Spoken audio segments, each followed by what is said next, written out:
Last ವಿಡಿಯೋದಲ್ಲಿ 80-10-10 rule ನ ನೋಡಿದ್ವಿ. ಸೊ ಇದ್ರ ಪ್ರಕಾರ ಆಕ್ಚುಯಲ್ ಕನ್ಸ್ಟ್ರಕ್ಷನ್ ಕಾಸ್ಟ್ ಹೆಂಗ್ ಕ್ಯಾಲ್ಕುಲೇಟ್ ಮಾಡೋದು ಅನ್ನೋದನ್ನ ಈ ವಿಡಿಯೋದಲ್ಲಿ ನೋಡೋಣ. ಇದರಲ್ಲಿ 80% ಅನ್ನೋದು ನಿಮ್ಮ ಆಕ್ಚುಯಲ್ ಕನ್ಸ್ಟ್ರಕ್ಷನ್ ಕಾಸ್ಟ್. ನೀವೇ ನಿಮ್ಮ ಮನೆನ ಫಿಸಿಕಲ್ ಆಗಿ ಕನ್ಸ್ಟ್ರಕ್ಟ್ ಮಾಡ್ತಿರಲ್ಲ, ನಿಮ್ಮ ಕಾಂಟ್ರಾಕ್ಟರ್ ಕೂಡ ಕೊಟೇಶನ್, ಬಟ್ ಅದ್ರಲ್ಲಿ ಇನ್ಕ್ಲೂಡ್ ಆಗಿರೋ ಕಾಸ್ಟ್, ಅದರ ಇನ್ಕ್ಲೂಡ್ ಆಗದೇ ಇರೋ ಕಾಸ್ಟ್, ಇದೆಲ್ಲ 80% ಅಲ್ಲಿ ಬರುತ್ತೆ.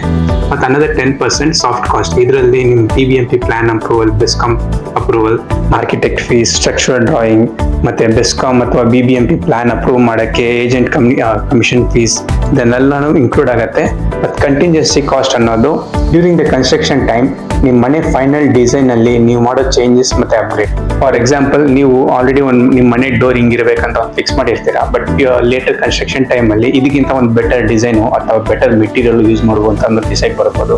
ಅಥವಾ ನೀವು ಆಲ್ರೆಡಿ ಒಂದು ಡಿಸೈನ್ ಆಫ್ ಟೈಲ್ಸ್ ಫಿಕ್ಸ್ ಮಾಡಿರ್ತೀರಾ, ಅದಕ್ಕೊಂದು ಕಾಸ್ಟ್ ಅಂತ ಬಿದ್ದಿರುತ್ತೆ, ಬಟ್ ಲೇಟರ್ ಪೀರಿಯಡ್ ನೀವು ಟೈಲ್ಸ್ ಬೇಡ ಗ್ರಾನೈಟ್ ಹೋಗ್ಬಿಡ್ತೀನಿ, ಇಲ್ಲ ಈ ಬೆಟರ್ ಆಪ್ಷನ್ ಹೋಗ್ತೀನಿ ಅಂತ ಈ ತರ ಮಾಡೋ ನೀವು ಚೇಂಜಸ್ ಮತ್ತೆ ಅಪ್ಗ್ರೇಡೇಷನ್ ಕಾಸ್ಟ್ ನ ಕಂಟಿನ್ಯೂನ್ಸಿ ಕಾಸ್ಟ್ ಅಲ್ಲಿ ಸೇರಿಸ್ಕೋಬೇಕು. ಈ ತರದ useful construction tips and knowledge ನೀವು ಮಿಸ್ ಮಾಡದೇ ಇರೋಕ್ಕೆ ಈ ಪೇಜ್ ನ ಫಾಲೋ ಮಾಡ್ಕೊಳ್ಳಿ.